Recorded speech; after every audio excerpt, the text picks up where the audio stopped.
No niin.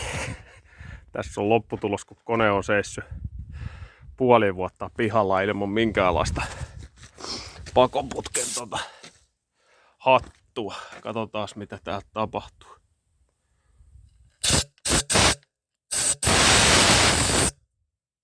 Jaha.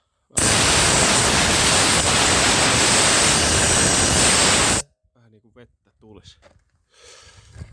Tuossa on perkeleen tiivisteekin.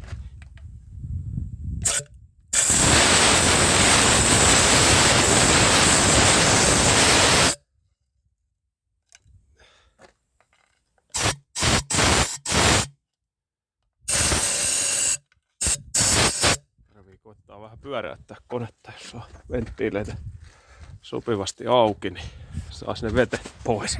Voi perkele sentään, mä sanon.